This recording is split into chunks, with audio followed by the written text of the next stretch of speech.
Hello, welcome back to the Talking Boys podcast. I say welcome back after a long summer off. Here we are, back for another campaign. Delighted. As is the kind of modern way, before we get stuck into the football that's kind of taking place, or the transfers, or the wheelings and dealings, it's very important to shine a little light on some of our sponsors. You've just reminded me that we should probably say to anyone that's listening to this right now, this intro is going to be on the start of the podcast for maybe the next couple of weeks, couple of months maybe even. So for anyone that's listening, aka Daniel's dad, who that's maybe confusing it as being the same podcast over and over, it's not. This intro will finish in a minute or two, and then we'll get stuck into the latest stuff so that you're right up to date. So no one panic. Absolutely. Don't get the wrong one. So as we always say, Talking Boys podcast brought to you by Ladbrokes, but we also have a couple of other key supporters that we should maybe mention. Well, Ladbrokes are probably the biggest one first. It's great that we've got them back on for the 2018-19 season. SPFL sponsors continuing to kind of do a brilliant job of sponsoring all four leagues, and we're obviously delighted to have them on board. So we'll look to sprinkle in some odds throughout the season, and just look to point you in the right direction when it comes to betting. So if you're going to be betting with or betting on Scottish football this season, why not bet with Ladbrokes? Make it Ladbrokes. Why not bet with our friends? We're also sponsored by Black Rooster Peri Peri. We've got multiple shops now in Glasgow and the surrounding areas. We've got two in Glasgow, sorry, we've got one in Paisley. They're opening one up in somewhere else. We'll put them at the bottom of the podcast, but they've got 3 or 4 now. It's more than they've been opened than what was initially opened when we first started being sponsored on the podcast. So if you're a big eater like I am, and you're kind of not, although you do like eating nonsense, Daniel, they're the place to go if you want to get any tasty chicken in Glasgow, and then wider around Scotland over the next year, I'd imagine, as well. Absolutely. Anything else that we should maybe mention before we start? If there's any other podcast sponsors out there that are interested in tying up with the one of the, would you call us one of the best Scottish football podcasts out there? I would say the best. Well, the best Scottish football podcast, then you can get in touch, but thanks to the sponsors that we've got at the moment. Absolutely. And now let's get running with the show.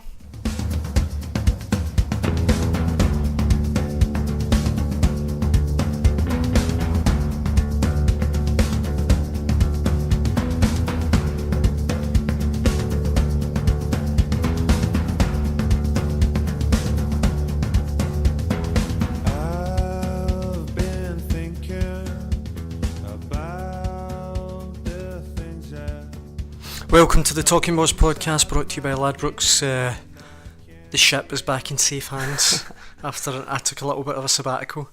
Don't worry everyone, I'm back. You listened to the podcast with Tony Watt when you were away, didn't you? I did. Did you hear his poolside? Me slagging you a wee bit at the end? I didn't actually get it, I meant to say this to you, I didn't get all the way to the end. Well, it was the very end when I said, oh, by the way, Daniel's away and he's enjoying life now, away on holiday. So, but Tony was like, oh man, it's been amazing. Like, I listened to the podcast previously and I thought Daniel was going to be here, but when he wasn't here, I was delighted, man. No, I mean, I was just sipping a pina colada and that. I didn't get round to it. A pina colada in Bali? It wasn't a pina colada, actually. It was a mango daiquiri. Oh, poolside bar. Fancy. Can't go wrong. No. Whilst I was away, plenty got on. Obviously, we had International Week, but at the weekend, obviously... Push it, just while you're in the middle, let's push that mic just a wee bit away for you. A bit away. Aye. So, right, Doesn't need to be as close to you. We've realised over the last couple of weeks that that was your big thing. You'd always say to folk, get it close to you. Our voices end up booming, apologies.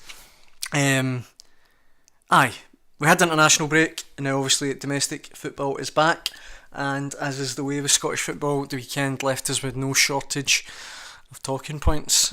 The first one that just springs to mind, just because it's kind of we're recording this on Wednesday, it's quite recent. Kenny Miller's appeal against these red cards, the game against Rangers, very exciting. It's been rejected. I don't know what you thought of that. I think it was a red card. I thought he was quite harshly treated by Kevin Clancy, because what I didn't realise at the time was that Miller had been booked already. But he gave him a straight red card. I don't think it was a bit odd from Miller to go for it. You know, like the the clip is taken out of context of the game. Am I right in saying at the time it would either have been 3-0, maybe even 4-0 to Rangers? Dundee were probably quite frustrated. It could have been that there was a couple of bad challenges in the build up to that one from Miller. But I don't quite understand why on a booking you sprint 15-20 yards to get to Barisic in a kind of nothing position and put in a tackle like that. I would have always have thought as a guy as experienced as Miller, you would stay on your feet and go, look, we're getting beat 4-0, me winning this challenge isn't really going to do anything for me. If anything, it's just going to get me sent off. But for some reason that seemed to go out his head.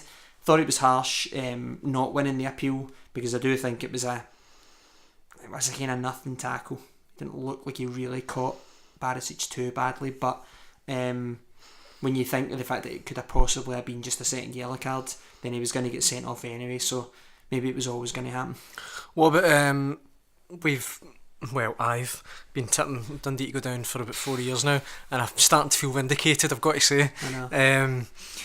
The 6 defeats in a row, and just to put that in context, their previous manager Paul Hartley was sacked after around 7 defeats in a row.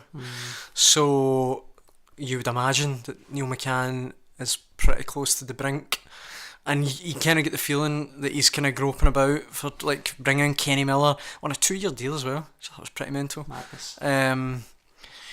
And you just the thing with Miller's appeal being rejected, meaning he's obviously going to be suspended. You just don't know where a goal's going to come from, let alone a win. And it doesn't look good. 3 points adrift, and we've only just started the season. Well, the thing with Miller and McCann's gone and given Miller a 2-year deal, and there's I think a good chance that by the time Miller gets back from his ban, that McCann's no longer the Dundee manager. You know, he's had a 2-game spell. I think he's had. Has he played 1 game or 2 games since signing Miller? 2 games. That was his first game, I think. That was his first game after the international break. I think it was. Forgive me if it is 2 games. But anyway, 1 game, 2 game spell, and I honestly do think like it's not really going to get that much easier for Dundee. Don't really see where they're going to get a goal from him when you think Kenny Miller's not in their team, and he's signed with the whole idea that he'll bring the quality that Dundee have missed in the first 4-5 games before he was signed. You have got to worry about McCann, big time for me. Feel bad for him, but I don't. Why do you feel bad? I just feel bad for anyone losing their job. Of course I will. I feel bad for anyone losing their job, but I do think in comparison to the other managers, and you use Hartley as a good example, McCanny's never really kind of had any sort of success. You know, he kept Dundee up. That's been about it, and he's not. What is success for Dundee? Well, I think in comparison, like they're a fairly kind of big club. They're the biggest club in Dundee at the moment, and I think Hartley had them top 6. Well, they should really.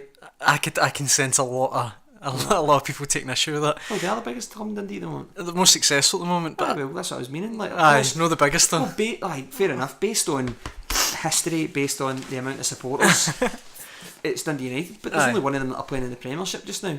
So you're saying that what's deemed as success?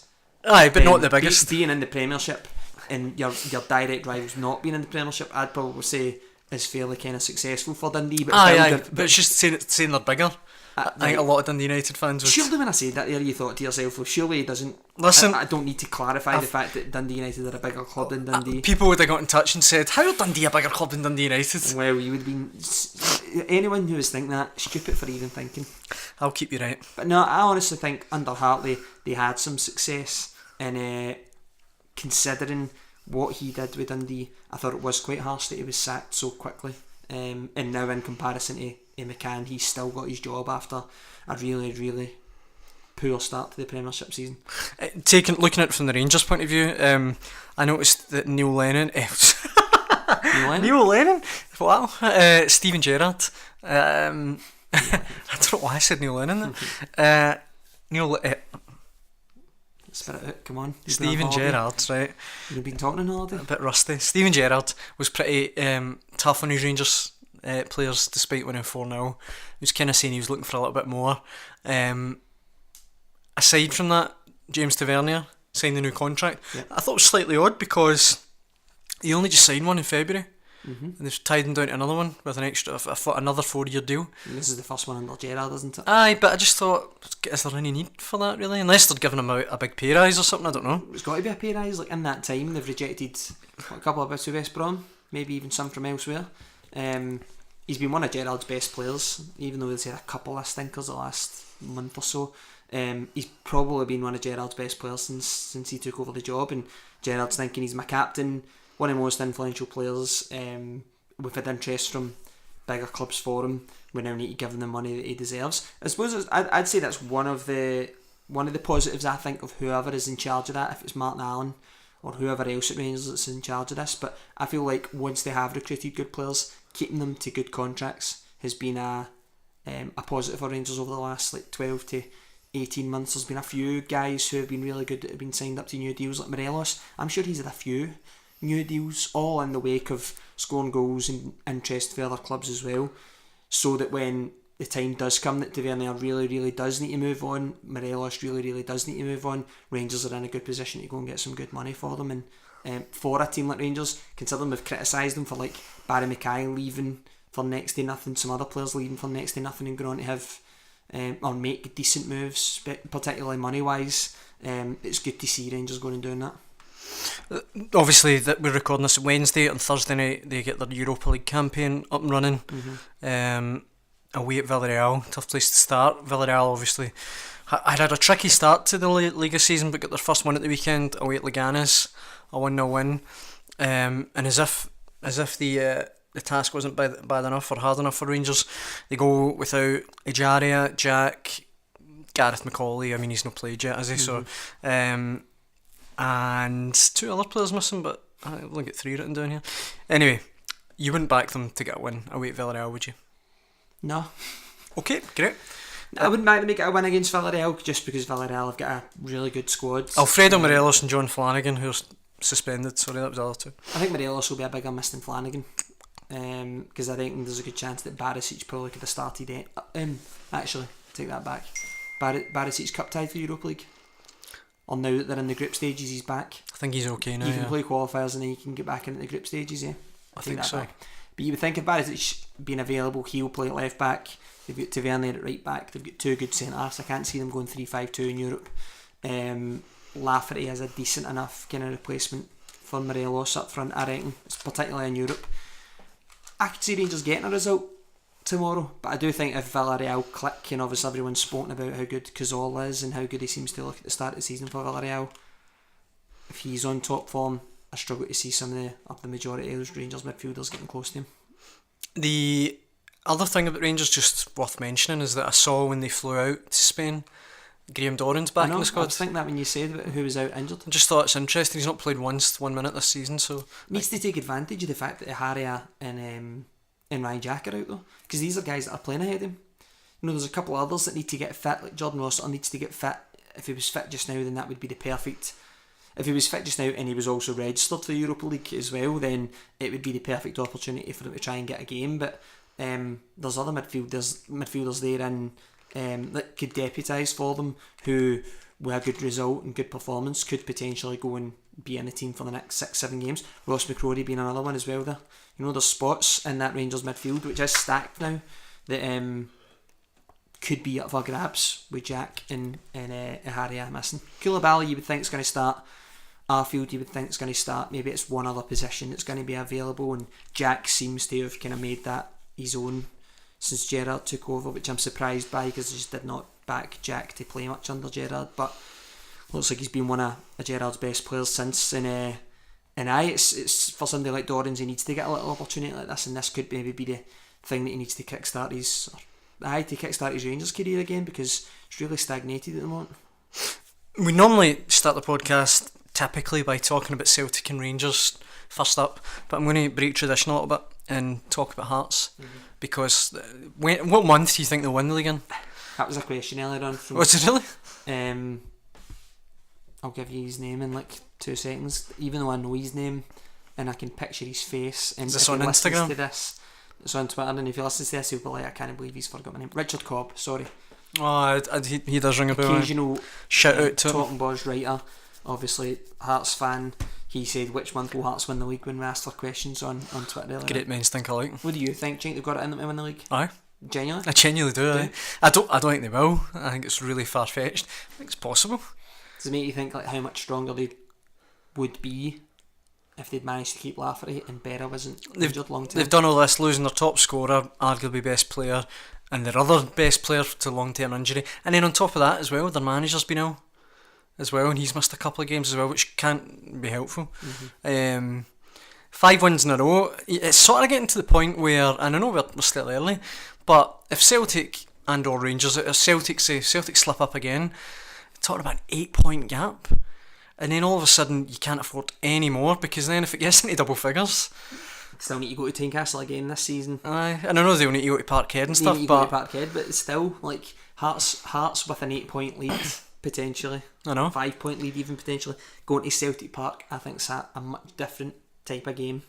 And you know, teams already this season have shown that they're not going to make it easy for Celtic to beat them at Celtic Park. And they've managed to not just Celtic, but managed just this week to sign the midfielder Sean Clare from Sheffield Wednesday. Highly rated. And the only reason for our website about a year ago maybe, I remember listening to an English, I can't remember, it was an English football podcast, and they were raving about this boy, and he'd been linked with Celtic and Rangers. So I'm surprised that Hearts have. And in his interview he said that he had offers from 3 clubs in the Premier League to sign for them, but not to go into their first team to play in their like under 20, you know, their youth team, and he said I want to play first team. But I don't know, I think international as well. I think I'm not sure about that. I don't know, but he could be a good sign as well. It just seems it's like they've done a lot of good business. You know, and talking about Neil McCann as well, like mental that he's let somebody as talented as Craig Whiten go. Because you look at my Hearts now, and I think he could maybe make an impact between now and the end of the season. Whiten, it was a real shame when he picked up that long-term injury at Dundee, because before then, I think I might be right in saying he might even still be Dundee's youngest ever first team player. Scored a lot of or a few memorable goals, particularly in Dundee derbies as well. But he just never ever really seemed to get the regular games at Dundee for one reason or another under Hartley and then McCann. And I just found it odd that they were so willing to ship him off to.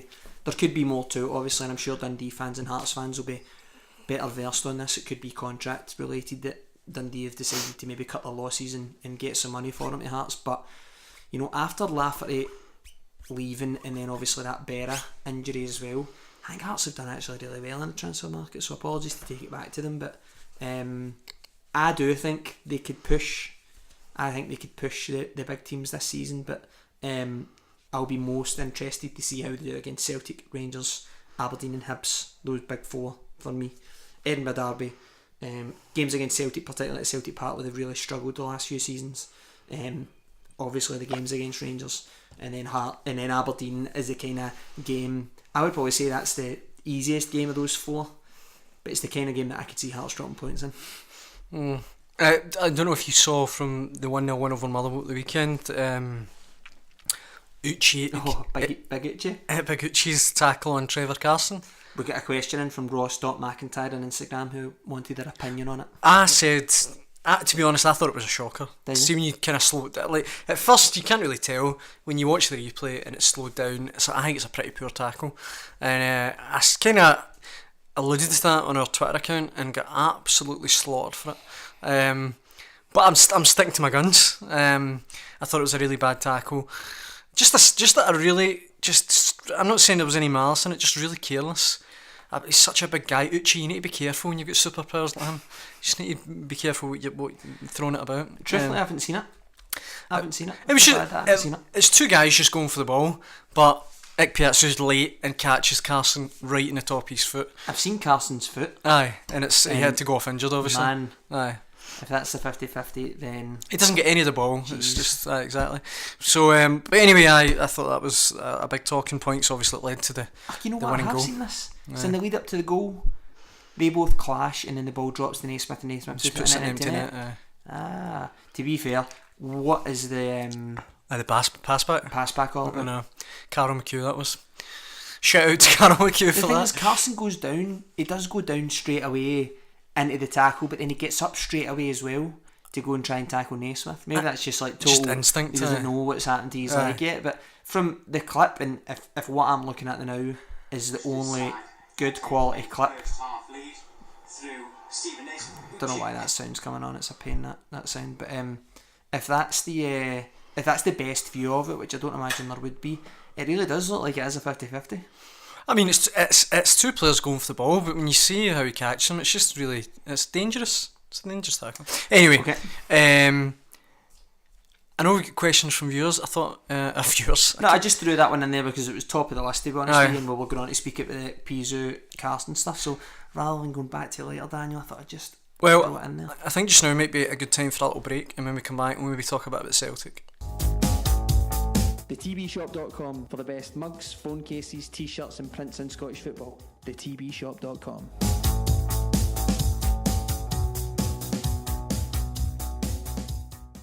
Welcome back. Let's talk a bit about Celtic then. Very uninspiring at St Mirren on Friday night. 0-0. I think a wee bit of leeway in the sense they were down to 10 men for just over an hour. But first of all, Encham's red card, do you think it was a red card? Or a second yellow card? Yep. I thought it was a really silly thing to do, but when you actually look at it, there's not that much contact, and I thought he was a wee bit unlucky. Nah. I know. I think you're asking for trouble when you dive about like that, so you can't really complain too Similar much. to the Miller one, there was a foul that Encham made minutes before, and it was at a point where Andrew Dallas was kind of running about shouting at everything. You know, he set the tone, Andrew Dallas, to be fair, when he gave Ryan Edwards a booting within a minute, I think it was, for a late tackle on. It was more of actually a late push on Kieran Tierney at the byline, and a kind of nothing position. It was petulant for Edwards, but he was just trying to kind of get in the face of Tierney while pressing the ball, and straight away Dallas is over, books him, and you've got a booking within a minute. Then every single tackle thereafter, doesn't matter if it's in the third minute or whatever, it is going to be up for discussion to be a booking or even be a red card. And I think Dallas set the precedent there, and that's why he obviously punished. It's not the sole reason. I feel like he did get it right with Encham, because like I said, a couple of minutes before the second booking that got him sent off, Encham went in for a late tackle. I actually think he was tracking a player back. I think it might have been Cammy Smith or something like that he pulled down, or he tackled anyway. And I thought, like, if he there's a lot of this game left. He's already been booked. He's already made another late challenge. If he makes one more, I could definitely see him going off. And sure enough, no long after he gets sent off, it was in a nothing position, even more stupid, I'd probably say, than the Miller one. I think it's Stephen McGinn who's clearing the ball. He's just clearing the ball. That's it. The ball was probably going to go back to a Celtic player. It's not setting up a counter attack. It's not to stop someone going through and goal. It's just kind of frustration from Encham, I think, because he didn't manage to get by McGinn in the first place, and I was quite surprised that he was that perplexed to see the second yellow and then the red card.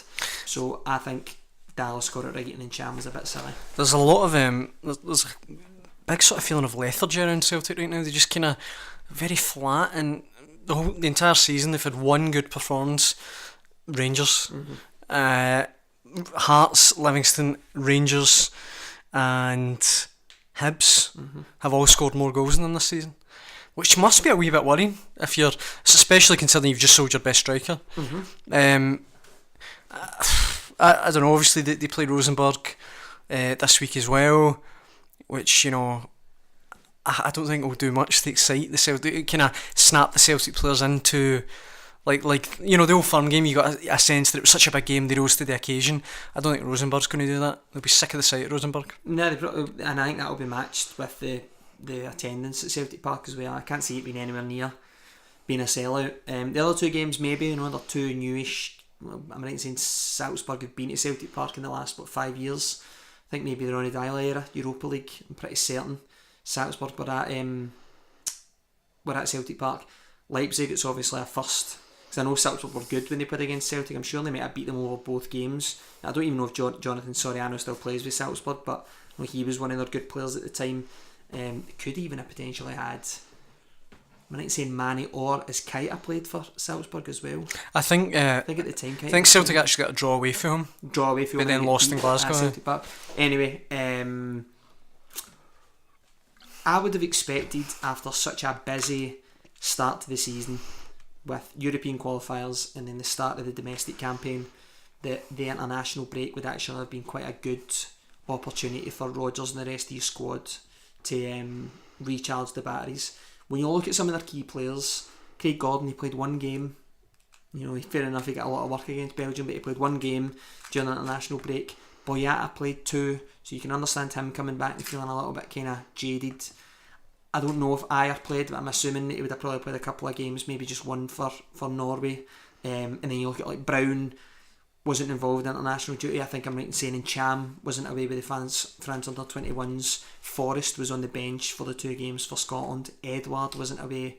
Scott Sinclair wasn't away. You know, the rest of the squad. Well, Griffiths was as well. Griffiths was away, played one game, and I don't know what happened. Well, he played one game and then a bit of the Albania game. I don't know why he didn't start that game. That's for the next Scotland podcast. But you know, there's only a couple in that squad, or that Celtic 11 anyway, that started against St Mirren that you could say could potentially have been a little bit tired after the international break. But the core of the squad, I reckon, got a decent break. And I think after such a busy start to the season, Rodgers would have probably looked at that international break and thought, right, this is an opportunity for us to recharge the batteries, and then starting with that St Mirren game, we go on a cracking run. You know, the Rangers game's out of the way, you go on a cracking run, and then you start to see Celtic rise to the top of the pile. But starting off against St Mirren, and it could have just been the fact that St Mirren, under a new manager in the first game, really well organised, and I don't think under Oren Kearney that they're going to play like that forever.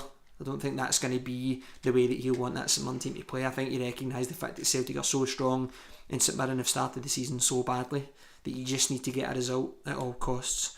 But I was quite disappointed by how lethargic Celtic looked, as you said, and you struggle to see what needs to happen to really change it. It's not even, I mean, it might be physical tiredness, but I wasn't even kind of alluding to that. I just feel like there's just a I didn't think flatness, I didn't think you were alluding to it either, but I would have thought with the break that Celtic would have just came back, starting with that game against St Mirren, and just tore them to shreds, and they went on a great run, you know, particularly after that result against Rangers too. You know, they would have been buoyed going into that St Mirren game, and it's not like, I don't mean this any offence to anyone who's a St Mirren fan or the St Mirren team or Kearney or whoever, but it's a fairly kind of decent place, I would imagine, to go and play. You know, in a really nice pitch, I thought. Quite a small stadium, I don't imagine it's very imposing for the Celtic players, and I just thought the whole performance was just pretty disappointing. Like Edward is one for me that I just kind of I can imagine Rodgers being very frustrated with at the moment, because I thought he was poor against Rangers, and I know he was just back to fitness, but then he was even worse, I think, against St Mirren. He was very rarely involved in the game. I thought Anton Ferdinand had him in the back pocket along with Jack Baird. I just thought he was quite disappointing, and Rodgers really needs someone like Edward to step up to the plate and help inspire them in those sort of tight games. And that's what he got a lot from Dembele, and what he's got for Edward in the past. I think they need to get Griffiths back in the team somehow, whether it's 2 up front or give him a run, because you know he does score goals in the Premiership. But he's been getting some chances, and well, I mean, come off the bench. He's not been particularly prolific to start the season. He's not really had a run in the team. He's probably played more than Edward from the start. Maybe not from the start, but over the last month and a half, he's played more. He's not the first choice striker. He's only had 3 goals. Fair enough. He isn't. He obviously isn't the first choice striker. But I think there's a reason why he's not the first choice striker. And I don't really know what he needs to do then to prove himself. He looks to me like the only striker there that is enthusiastic and wants to beat Celtic. Edwards, like you say, I don't know if that's how he feels, but he doesn't look like he wants to be there at games at St Mirren. That's fairly kind of.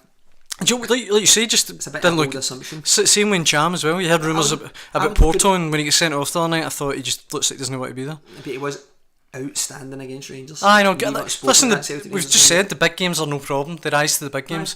But when you're playing St Mirren and I was about to say Ross County, they're not in the league. You know what I mean? You know what I'm getting at? The smaller teams. I'm surprised that Rodgers didn't go with a 3-5-2. He didn't go with a striker alongside Edward. He didn't go with Griffiths starting up front alongside him, because I do think now that you see Benkovic in that Celtic back, and that available in that Celtic defence, that Ayer, Boyata and Benkovic will be the back 3. I thought you looked a bit ropey as well. Nah, I didn't. I thought he was good on the ball. I thought first game I didn't feel like Danny Mullen didn't give him the run around. Cammy Smith didn't give him the run around. I thought maybe the only issues that he probably created for himself was when he was on the ball. But even at that, I think he's the kind of guy with more games, particularly getting used to playing next to Boyata and Tierney and with the guys in front of him, that he will look better and better. He's huge, powerful. He's probably exactly what Celtic have needed.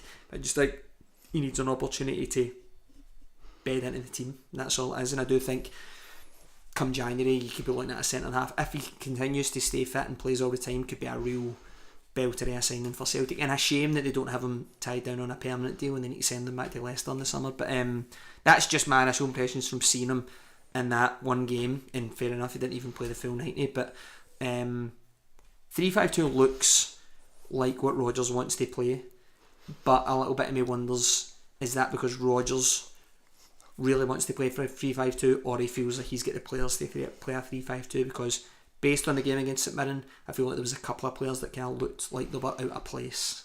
I think Callum McGregor was a wee bit one of them. I thought Rogic was a little bit like one of them as well. A lot of time Rogic was picking the ball up on the right, I felt like.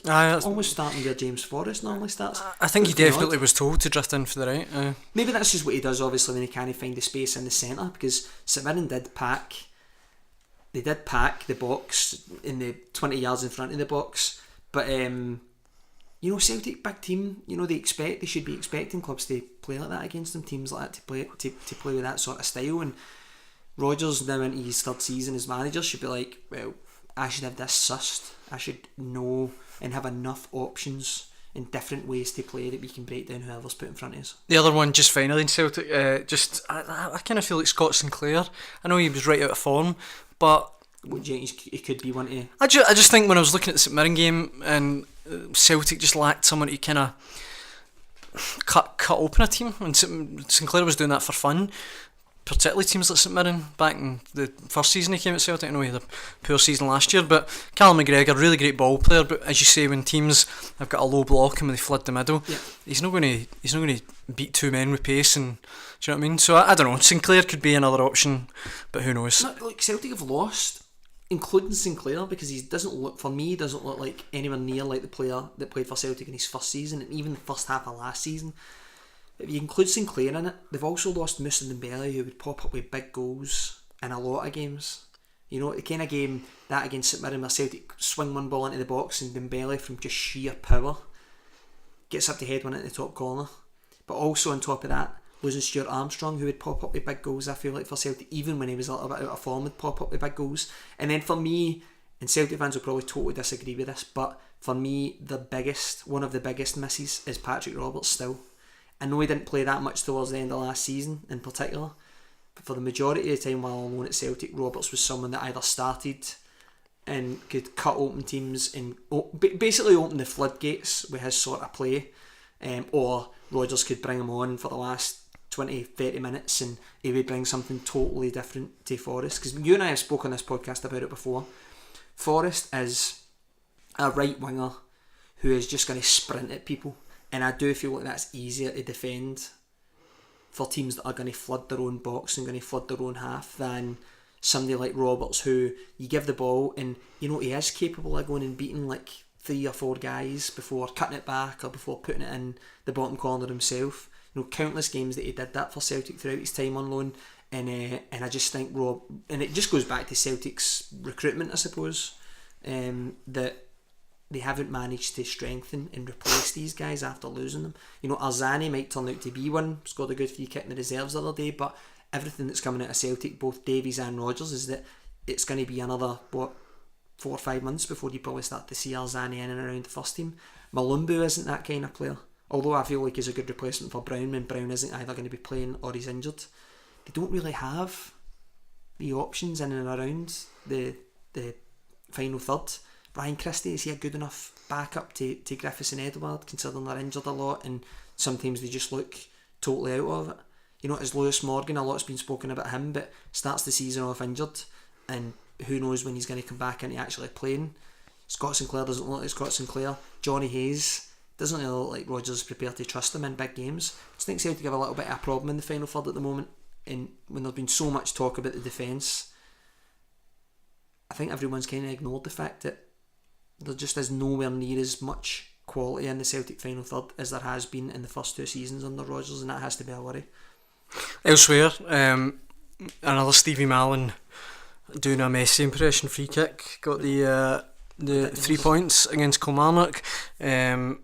and St Johnstone managing to get a decent draw at home against Aberdeen. I think we've covered everything else. You say we've got Livingston, of course, staying third. Another win for Gary Holt, 1-0 over Hamilton. Livi, I know we're what are we 5-6 games in. I'm going to pick Livi to go top 6. Wow. Bold. That's I think they're bold. going to go top 6. Have we got any questions to finish on then from listeners? We'll get a load of questions to come in from people, so I'll just refresh it. Well, Predominantly on Instagram, so if you're listening and you sent in questions or we're running out of time. I've got my dinner to get, so don't follow us on Instagram, and let us know. Let's crack on. Right, Reese.Skinner ahead of the Europa League. Hi, Reese. Kicking off tomorrow night. How far will Celtic and Rangers go in Europe? I think they'll both meet in the semi-finals. No, I don't know. I think if they both... I think Celtic have got a more realistic chance of getting out the groups than Rangers do. If Rangers get out of that's a massive achievement. I don't think they will. I think they'll go out in the groups, and I think Celtic will go out in the groups as well. Oh, man, I'm finding it difficult to disagree with you. It's depressing, but I think they'll both go out. Aye, it's disappointing. Right, we've got Sibrovsky on Instagram. This goes to a topic that we've not spoke about, obviously, since you've been away. He says, can a supporters' revolt get us away from Hampden? Obviously, while you were away, the decision was made to remain at Hampden for the SFA. Kind of feels like the start of a bad couple of weeks for the SFA PR-wise. But do you think there's anything that can be done, or do you think that's it? I think if there was some way they could, bring the either end in behind the goals, bring them in. I saw the architect that did it for Stuttgart. Apparently Stuttgart had this problem for years, and their fans hated the stadium and campaigned, and they did it. They brought the stands in. The architect was saying they could do it at Hampden for a cool 90 million, and they've got no money, so I don't. Sorry? 90 million. That's what it cost. So I don't really see where they're going to get the money to do that. I have to say, as brutal as it is behind the goals, and it is really, really bad at times. I've sat behind a goal a good few times, and it is brutal. I'd rather beat Hampden than Murrayfield. Murrayfield, you're away for the... I didn't really see what that was gaining. I just thought it was changing it for changing its sake. Would a fan revolt get us away from Hampden? Probably not. I don't think it would make any difference now. Okay. Should Scotland have VAR, or should we focus on have decent refs first? That's from _Ryan Monroe_. We talked about this in the World Cup. You were all for VAR, weren't you? And I don't like it, so I probably wouldn't have it. And then I was, funny enough, just the other day, reading about how it would cost minimum $5,000 a game in Scotland. And we've got no money. I don't see where, So what's that? $5,000 per game. So over the season, you're into millions. So 6 games a weekend. So it's $35,000 a weekend. 40,000 a month. So over £1 million. Well, between 1 and 2 million. These are the sort of big changes that Scottish football needs to make, and surely the onus needs to be on the SPFL to go out and secure sponsorship to be able to take care of introducing something like this, for me, or else it just continues to look like a shambles. The Perisic handball in the World Cup final, to me, was just everything that I hated about VAR. So I just thought to myself, this is why we don't need this. This is just, you've just replaced a referee making a mistake without a camera from making a mistake with a camera. And I just thought, this is just nothing. Just leave it as it is. There'll be controversial moments, but that's what we love about football. Well, so the question is, should Scotland have VAR, or should we focus and have decent refs first? Well, that's never going to happen. But I think that question needs to be applied across every league, just football in general, that you need to have decent referees first.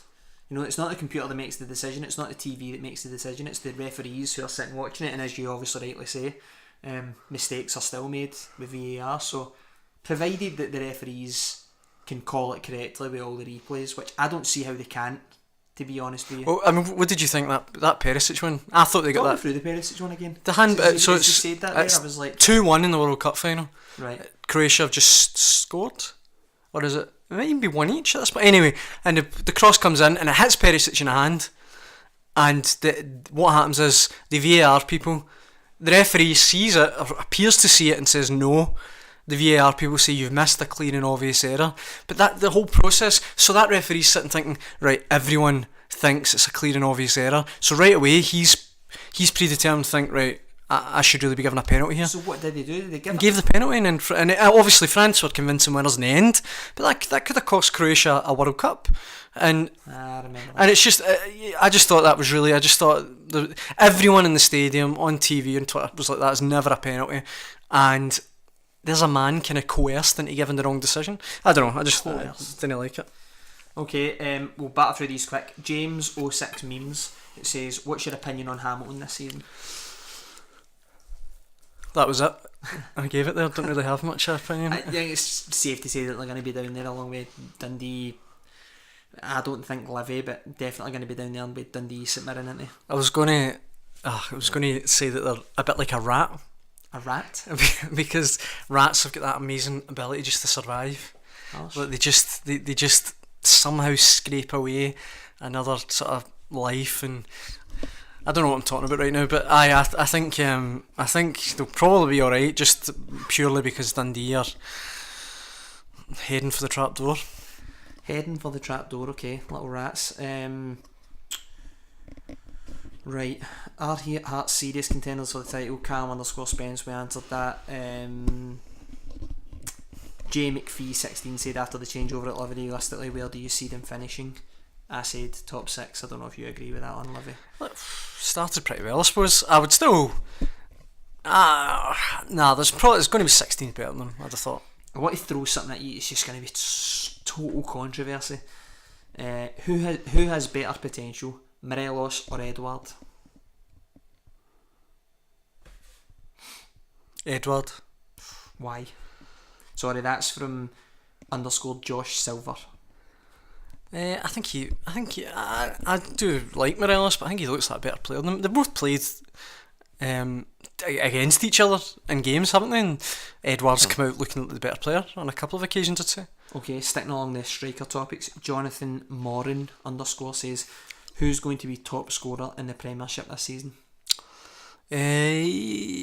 Stephen Naismith, maybe? Chris Boyd. Chris Boyd always pulls it out, doesn't Stephen he? Naismith could be a shout. I actually think it'll end up being Morelos. I think so.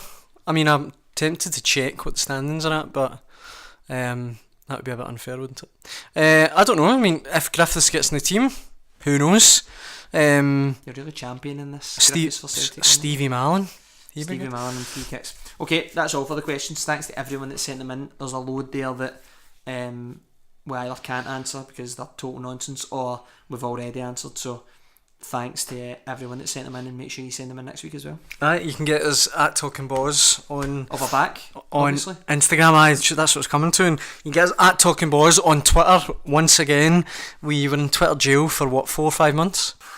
The account was completely suspended. Solitary confinement. We've got 22,000 followers. They were all robbed of our wit and wisdom.